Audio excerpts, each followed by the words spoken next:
And now we're going to go ahead and take a look at Google Docs and everything it has to offer. So once I am in my Google Drive, and again, you can just go to your Apps tab, pull down to Drive. You can go over here to the New tab, and Google Docs is the first thing you'll see. So notice if you go over to the arrow, instead of just clicking on Google Docs, you can actually go from a template if you wish to. And so just let me show you what that looks like real quick. You can see that there are templates for brochures, book reports, resumes, things like that. And you can see if you go down the page all of the different options for templates that you have. So, you know, those do work from time to time, especially if you're a student and you might need to do like a book report or something like that. Typically, I just use from blank, okay? So I'm going to open a blank one, and this is what it looks like. So the first thing I try to remember to do, and I'm not incredibly good at this, but I try to name my doc. Okay, so you want to put your name up here in the corner, and the reason why I try to remember to do this right away is that I'm really bad at naming the doc, just because I don't have to save Google Docs. It automatically saves everything for me. So once you get used to that, then you get bad at actually naming things. So we're just going to name this one Google Suite PD. There we go.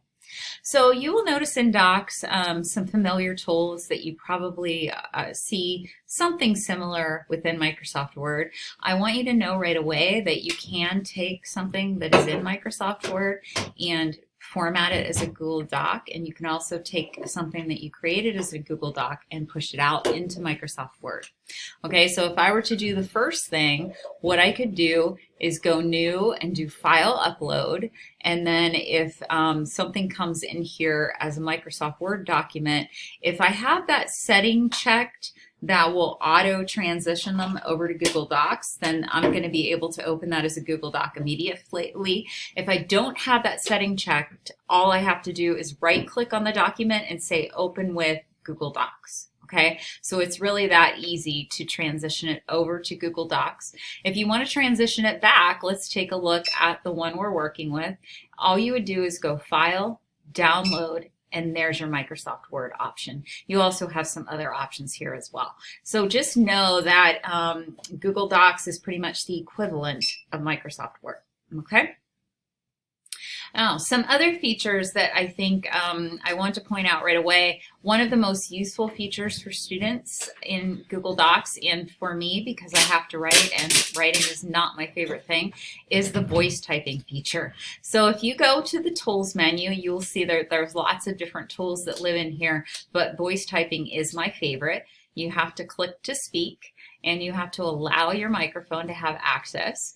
And then once you click the speaker, it should start recording your words. Notice that you can also voice type punctuation, period, question mark, exclamation mark, indent, new line, new paragraph. Oh, sorry, my microphone stopped. There we go. So when you're typing in here, it's fairly accurate. It will mess up from time to time, but note that you can do a lot more than just type in here. You can format your words as well. You can format a document. I included in BB Learn the link to go out to see all of the items that you can do by voice command in voice typing. Okay, so you can always go back and look at that. I show students this feature merely because I think students often, and so do I, have trouble getting my thoughts onto a page of paper when I have to type them out or write them out. So there's this pause in between, and I lose some of my train of thought. If I can just speak my words, then my train of thought is a little bit more clear. Of course, then students can go back here, reformat things. You know, they can still be responsible for making it look like an essay. So I think it's just worthwhile showing it to them. And there's some students that need that option. Okay. So I'm going to get rid of this just because I want to show you something else. So I went out and I grabbed a piece of text, and I'm going to put that piece of text in here just so that I have something to work with. So it's just an article about Google that was in the news. And what I want to show you are some other features that I think are great, especially for you when you're grading student papers. Also, if students are replying back and forth to one another, possibly doing some peer review types of things. There's some great tools in here for that. So first off, notice up in the corner that I'm in editing mode right now, which means anything I change is going to disappear. Okay? If I want to change my mode, I could come down to suggesting. And so now, if I want to get rid of the, notice that it's just suggesting that removal, and it puts it over here on the right-hand side. What this allows people to do is sort of give feedback on each other's documents, and then the person that gets that feedback can come in here and say, oh, I accept that change, or I reject that change, okay? They can also reply to your feedback if you really want them to go back and forth a lot, okay? So I want to show you that feature. The other thing that students can do in here is they can grab a piece of text and then comment on it. So notice when I highlight something, this comment box pops up to the right. So if I click on that, I can add my comment in here. And then you just have to click comment.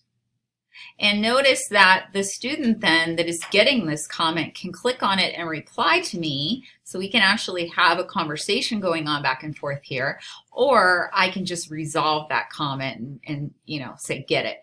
So there are some great possibilities here, both for you to give feedback to your students in this way on their writing, and for students to give each other peer review type of things. Or if they're working on a project together and they're doing it in Google Docs, they have these feedback options. They have those same options in slides, by the way. So occasionally I use slides with my students instead of docs because I might assign them just a couple slides to work with, so it's a little more organized than having a whole class in docs.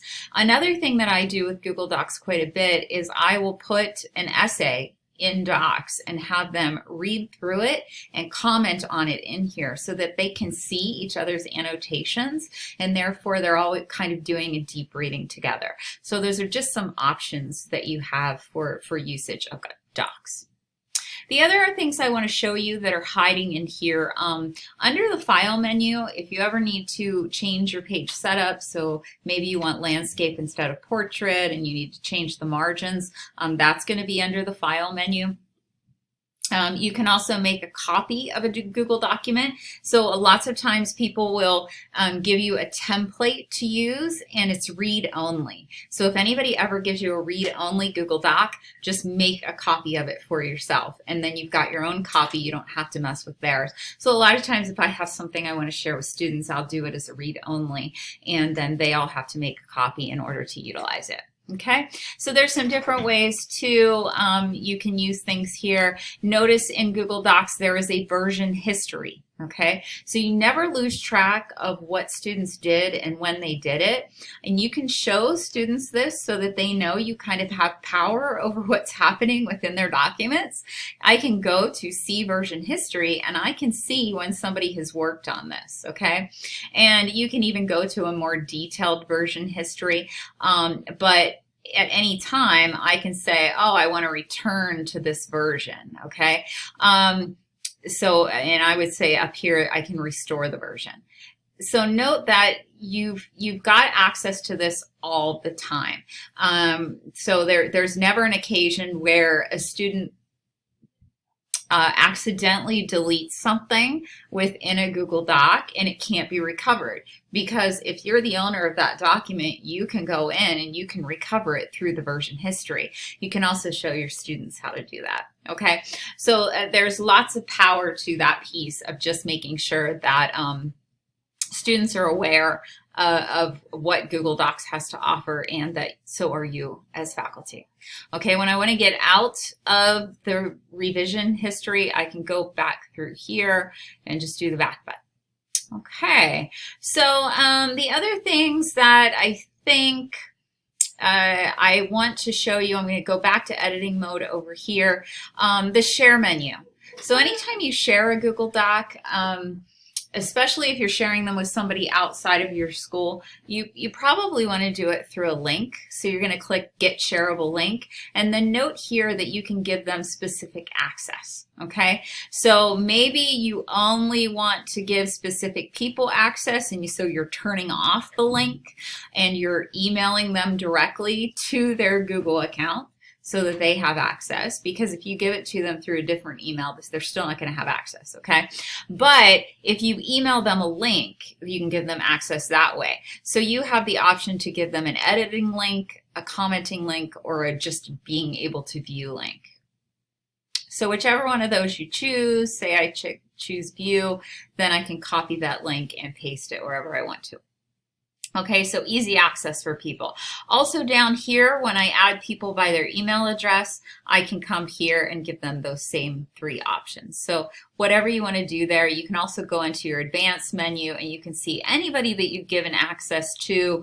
If there was somebody in here that you wanted to remove access from, you can check an X over here and get rid of them. So you really do have a lot of control in here if you were the one that originally created the Google Doc. Okay.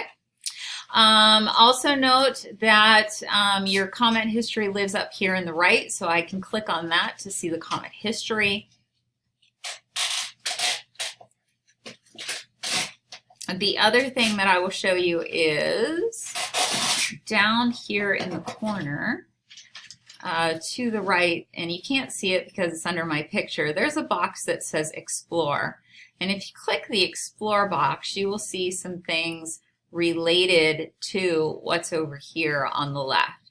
So basically, it searches your doc and then pulls up research related to that doc over here. Okay, so something that's kind of a neat feature, especially when students are doing research for something in Google Docs.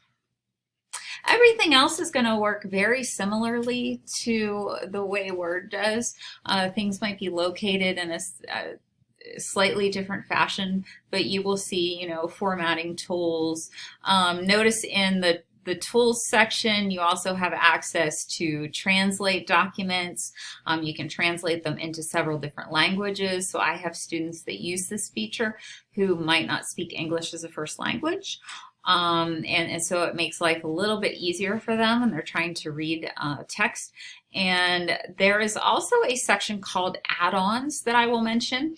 So what add-ons do is they let you do something extra within Google Docs. They give you like this extra ability.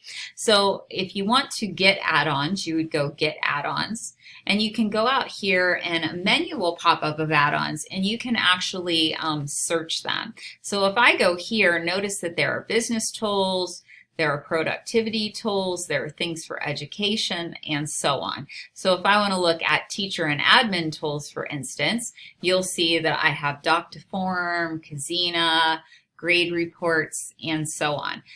There's a plagiarism check in here too. So if I want one of these, I click on it. Now note that these are third-party apps. So these are created by people that aren't Google, but they're available within Google. So just note that, because they will ask you for permission to access your Google Doc if you want to utilize them and do something in them. So it's good to read the reviews. It's good to read what they're about before installing them. You can also uninstall one really easily, so don't feel like you're stuck with it at any means. If you want to install it, you just click install here. What will happen is back here, when you want to utilize that add-ons, it's going to appear in add-ons. So 2 of the add-ons I use are Easybib and Kazina. I'm not going to spend a lot of time on these, but I just want to show you what an add-on looks like when you use it in here. So if I go to Easybib and pull up Manage Bibliography, notice over here on the right-hand side now, I've got access to create a bibliography within this Google Doc.